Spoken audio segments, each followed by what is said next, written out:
Hola, ¿qué tal amigos? ¿Cómo están? Les doy la bienvenida nuevamente a esta segunda emisión de Transforma tu Estrés a través de Planeta 2013 TV.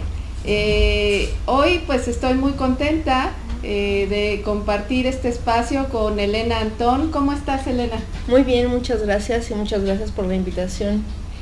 Pues les recuerdo que este programa tiene como objetivo llevarles información, contenidos actuales sobre psicología, salud y bienestar. Les recuerdo que este programa se transmite todos los jueves a las 9 de la mañana. Pueden verlo a través de Ustream, a través de Facebook. Pueden también visitar nuestra página web, que es www.transformatuestrés.com. Pueden entrar en contacto con nosotros también a través de la página, llenando el formulario que ahí aparece. Me pueden consultar también a través de Twitter.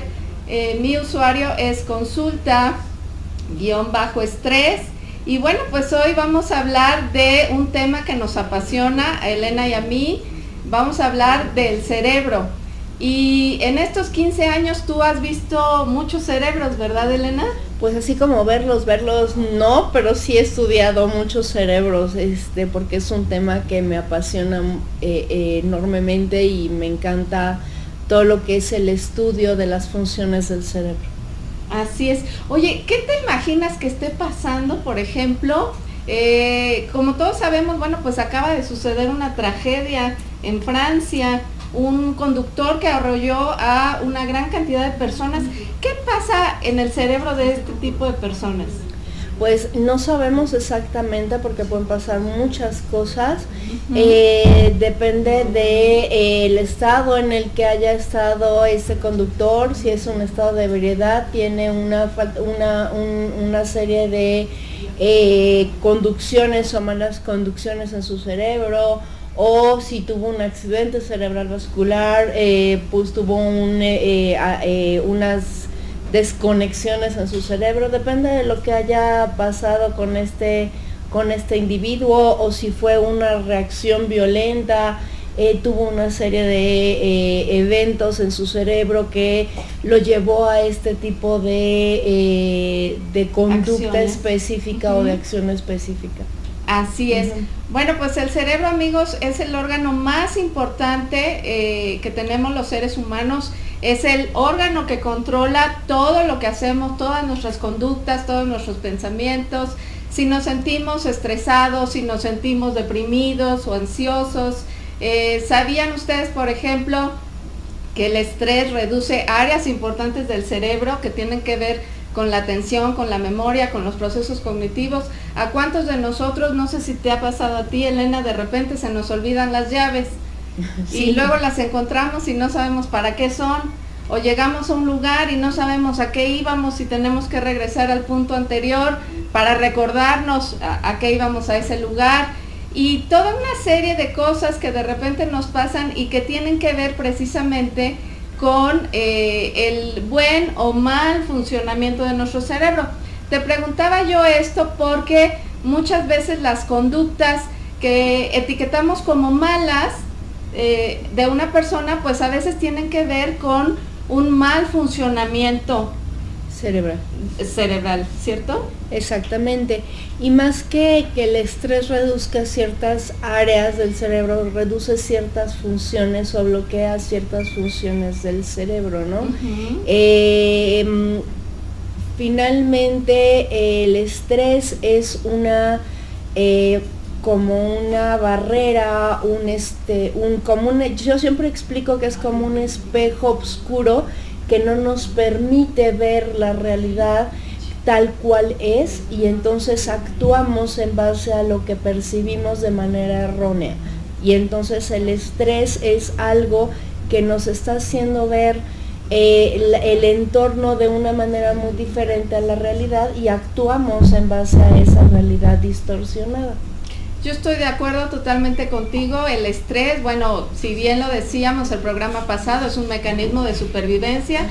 Cuando se convierte en crónico, pues es algo que no nos permite pensar claramente y no nos permite tampoco actuar de manera, vamos a decir, socialmente aceptable, ¿cierto? Exactamente, y aparte perjudica gravemente a nuestra salud. Oye, ¿y qué piensas de esto? Cuando Elena y yo íbamos a la universidad hace, les digo, pues apenas unos añitos, existía este mito de que las células del cerebro, nuestras neuronas, no se regeneraban. Y hoy sabemos de algo que llamamos neuroplasticidad y que tiene que ver con esta capacidad. A lo mejor las que se murieron, pues sí, ya se murieron, pero todo el tiempo se están creando células nuevas, ¿cierto? Exactamente, en efecto, no hay una regeneración celular, sin embargo hay una neuroplasticidad, que es que las neuronas hacen conexiones nuevas todo el tiempo. Todo lo que aprendemos nuevo hace redes neuronales y conexiones neuronales nuevas, de manera que creamos conexiones y redes todo el tiempo, caminos nuevos. Deshabilitamos algunas que no utilizamos, pero habilitamos caminos, digamos, o conexiones nuevas, de manera que estamos creando conexiones completamente nuevas todo el tiempo. Cada vez que leemos un libro, cada vez que aprendemos una estrategia nueva, cada vez que hablamos de algo nuevo para nosotros. Así es. Bueno, yo quisiera, Elena, aprovechar que estás aquí conmigo en este espacio para hablar de neurofeedback. Esta herramienta de la cual, bueno, tú y yo estamos enamoradas. Tú llevas ya muchos años trabajando con ella. Que nos platiques un poquito y bueno, si no podemos terminar de compartir en este bloque, en el siguiente, ¿qué es el neurofeedback?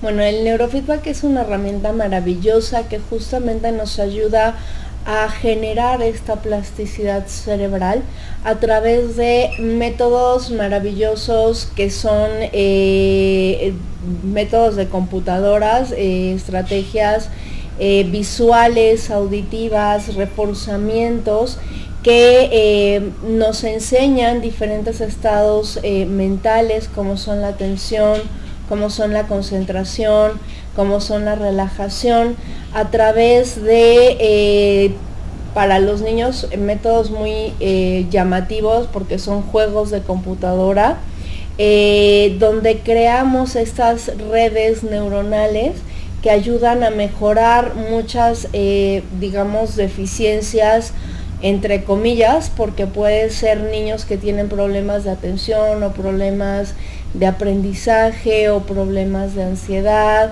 o problemas de autismo, incluso discapacidades, ¿no? Y es una estrategia maravillosa, que no es invasiva, que es simplemente la colocación de ciertos electrodos sobre el cuero cabelludo o sobre la piel, dependiendo de lo que trabajemos, y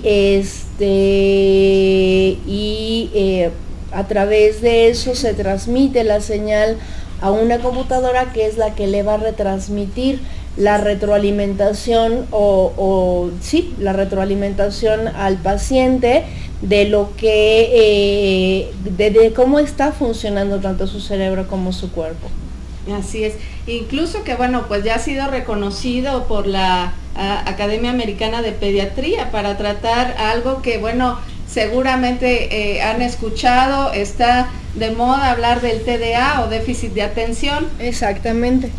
Oye, y platícanos un poquito, porque seguramente hay gente en nuestro medio latino, en nuestro medio hispano, todavía no sabemos mucho, a pesar de que es una técnica, una herramienta que data de finales de los años 60. ¿De dónde surge el neurofeedback? El neurofeedback surge de todo lo que es la escuela conductista, de los laboratorios de psicofisiología. Empiezan a darse cuenta que pueden entrenar ciertas funciones corporales. Y a partir de ahí, junto con todo lo que es el desarrollo de la electroencefalografía, se hace como una conjunción de ambas ciencias, y empiezan a darse cuenta que también se pueden entrenar ciertas frecuencias cerebrales. A partir de ahí empiezan a entrenar y a hacer experimentos sobre lo que son las frecuencias cerebrales y empiezan a entrenar estas frecuencias cerebrales y empiezan a darse cuenta de que el entrenamiento de ciertas frecuencias cerebrales sirve para mejorar ciertos padecimientos, como por ejemplo lo que hablábamos hace un momento.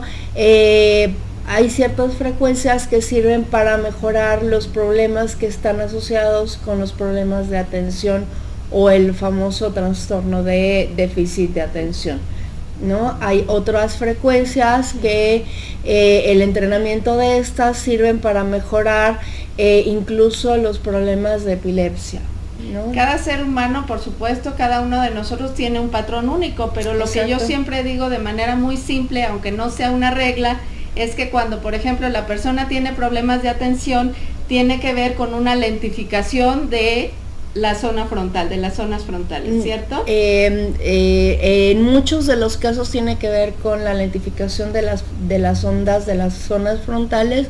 Sin embargo, como decías, cada quien tiene un patrón único y es lo más conveniente es tomar un electroencefalograma para saber cuáles son las zonas que cada quien tiene que trabajar específicamente y hacer un protocolo específico para cada sujeto, también, independientemente del padecimiento. Esto se ve, por ejemplo, en pacientes deprimidos, ¿cierto? Exactamente. Oye, yo trabajo, amigos, trabajo con empresas y trabajo con ejecutivos, por ejemplo, que padecen de insomnio, que padecen de esto que le llamamos ruminación, que es estarle dando vueltas en la cabeza una y otra vez a ciertos temas.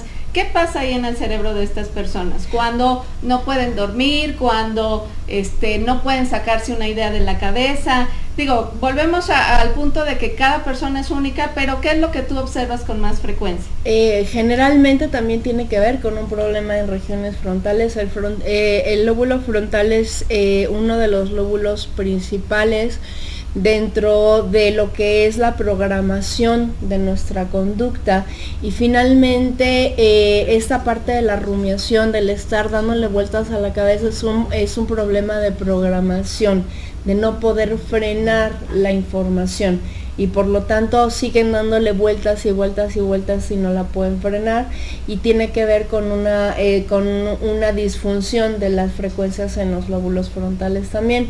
Y los problemas de insomnio tienen que ver con una falta de frecuencias alfa en las zonas occipitales, que es la parte posterior del cerebro, que es esta parte donde debería haber frecuencias alfa para poder tener un descanso, para poder dormir, y que generalmente no la tienen por este exceso de frecuencias altas o frecuencias rápidas en zonas frontales, y entonces hay un desbalance en las frecuencias del cerebro, y eso es lo que impide, digamos, una falta de sueño con un aumento de pensamiento, y es como todo un círculo vicioso en el que no pueden dormir, piensan en exceso, y finalmente el cerebro se desbalancea y hay que volverlo a regular y a hacer un patrón normal o regular.